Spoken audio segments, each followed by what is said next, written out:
영국과 프랑스 두 나라에서 대관식을 치른 유일한 왕비. 영국과 프랑스 양국에서 대관식을 치른 왕비는 역사상 단 한 명뿐이다. 그의 이름은 알리에노르 다키텐. 12세기를 통틀어 가장 막강한 권력을 가진 여자로 불리는 인물이다. 그는 또한 자신의 손자들이 유럽 여러 나라의 군주나 왕비가 되었으므로 유럽의 할머니라는 별명으로도 불린다. 다키텐은 1122년에 태어나 1204년 83세 나이로 사망하기까지 긴 생애를 통해 풍부한 교양과 뛰어난 미모, 능수능란한 정치적 수완을 보여주었다. 다키텐의 아버지 아키텐 공작은 프랑스에서 가장 막강한 권력을 거머쥔 귀족의 한 명이었다. 아키텐 공작에게는 아들이 없었기에 다키텐은 자그마치 프랑스의 4분의 1을 차지하는 광대한 영토를 물려받았다. 아키텐 공작 집안의 위세를 등에 업으며 기대를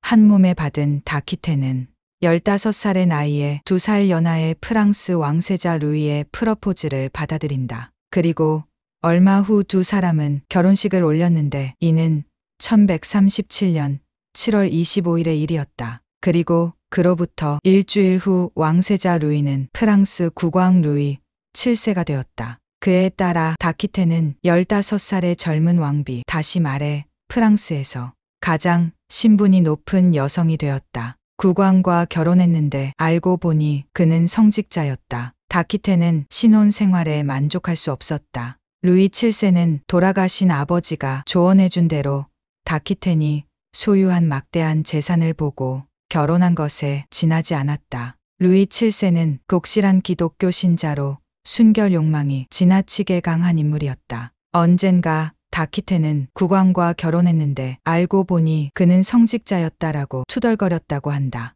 다키텐은 여러 방향으로 방법을 찾다가 당시 기독교계에서 존경받고 강력한 권위를 가진 성 베르나르에게 조언을 구하기로 한다. 다키텐의 부탁을 받은 성 베르나르는 루이 7세에게 아내와 한 침대에 들어가는 것은 불결한 일도 죄도 아니며 지극히 자연스러운 일이다라는 취지로 조언해 주었고 그 효과는 분명하게 나타났다. 그 후 1년여 시간이 지나 루이 7세와 다키텐 사이에 딸 마리가 태어났기 때문이다. 하지만 그때까지 프랑스 왕국에는 여왕이 존재한 전례가 없었으므로 다키텐은 아들을 낳고 싶었다. 그는 또다시 아이를 낳기 위해 최선의 노력을 기울였다. 아이를 낳기 위해서였다고 해야 할까? 매우 이례적이게도 국왕 부부는 제2차 십자군원정에 함께 참여하기로 했다.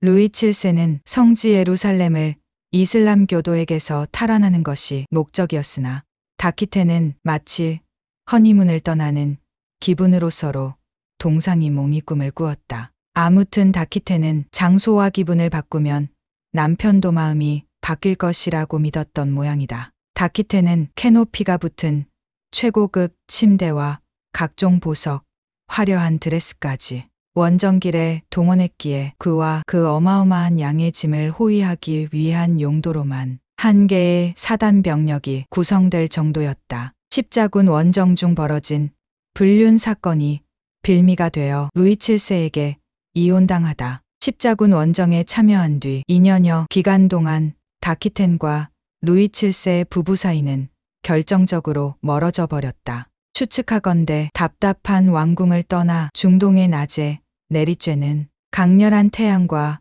밤에 쏟아지는 은은한 달빛을 받으며 로맨틱한 기분에 빠진 25살 알리에노르 다키텐은 세상에는 남편 말고도 남자가 많다라는 사실을 깨달았던 게 아닌가 싶다.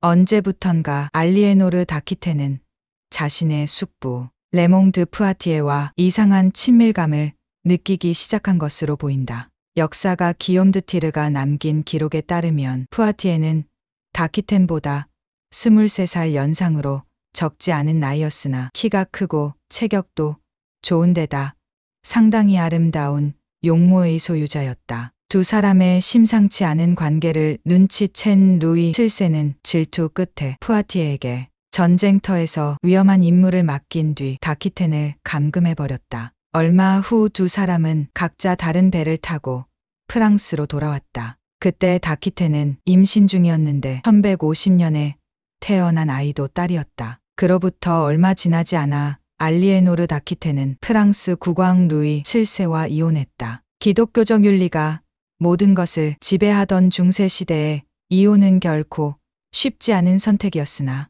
용케도 두 사람은 교황 하드리아노 4세에게 이혼 승인을 얻을 수 있었다. 교황청은 루이 7세와 알리에노르 다키텐의 결혼은 먼혈연 관계가 있는 근친혼이므로 애당초 성립될 수 없다라는 이유로 이혼을 승인했다. 두 사람 사이에 태어난 왕녀의 친권은 루이 7세에게 넘어갔으나 다키텐은 결혼지참 금전액을 돌려받을 수 있었다. 그에 따라 결혼식과 함께 프랑스 왕국에 합병되는 형태로 빼앗긴 셈이던 그의 영지도 모두 반환되었고 재혼할 수 있는 권리도 얻게 되었다. 영국과 프랑스의 오랜 분쟁과 백년 전쟁의 불씨가 된 다키텐과 헨리 2세의 결혼. 1152년 알리에노르 다키텐은 11살 연하의 영국 왕세자 훗날의 국왕 헨리 2세와 또다시 결혼식을 올렸다. 이는 그가 프랑스의 루이 7세 국왕과 이혼한 지 불과 2개월 후 일이었다. 영국 왕자 헨리와 혼인한 뒤 다키텐은 그와의 사이에서 태어난 여러 명의 왕자에게 프랑스에 있는 자신의 광대한 영토를 상속했다. 흥미롭게도 훗날 영국과 프랑스 양국이 무려 1세기라는 긴 세월에 걸쳐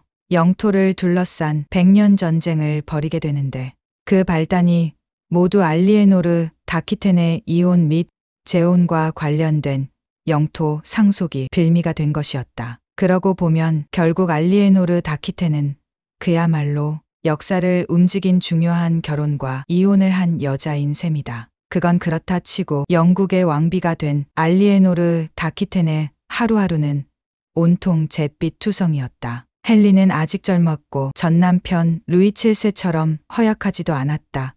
그러나 그는 성격이 모난 데다 무척 권위적인 사람이었다. 1154년 국왕 헨리 2세가 된 그는 이후 더욱더 권위적이 되어 아내 다키텐을 항상 감시하며 괴롭혔다. 결혼 후 20여 년간은 임신과 출산, 육아 문제로 정신이 없었다. 육아 문제가 어느 정도 해결되자 그나마 감춰져 있던 부부 문제가 본격적으로 수면 위로 올라왔다. 1160년 무렵 로저먼드 클리퍼드라는 이름의 젊은 애인에게 노골적으로 애정 공세를 퍼붓고 특별 대우하는 남편에게 신물이 난 다키텐은 영국을 떠나 고국인 프랑스로 돌아가 자신이 영지인 아키텐 공장령에서 별거 생활에 들어갔다. 아버지 헨리 2세를 향한 왕자들의 연인 반란의 배후에는 항상 다키텐이 그림자가 알리에노르 다키텐은 결코 만만하게 볼 여자가 아니었다. 사실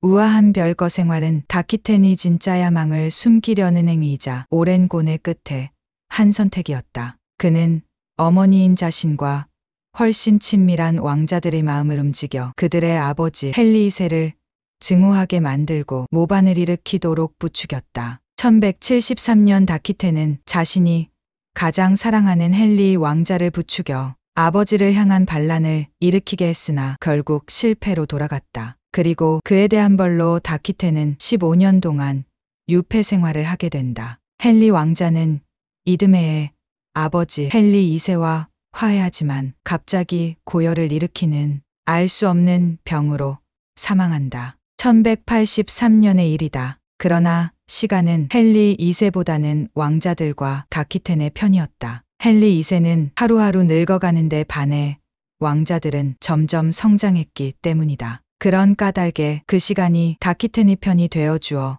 왕실 내의 세력 관계가 다시 역전할 수 있는 계기가 만들어졌다. 다키텐이 눈여겨보던 셋째 아들 리처드와 그의 동생들이 또다시 아버지 헨리 2세에게 반기를 들었다. 연이은 아들들의 반란에 내몰리고 시리에 빠져 가뜩이나 심각한 상태였던 병이 악화할 대로 과한 헨리 2세는 이듬해의 세상을 떴다. 그에 따라 오랜 시간 동안 유폐되어 있던 다키텐은 비로소 해방을 맞고 자유의 몸이 되었다. 그 후 다키텐은 영국 왕실 내부의 모든 일에 정력적으로 개입했고 83살이라는 당시로서는 경이로울 정도로 긴 수명을 누리다가 세상을 떠났다.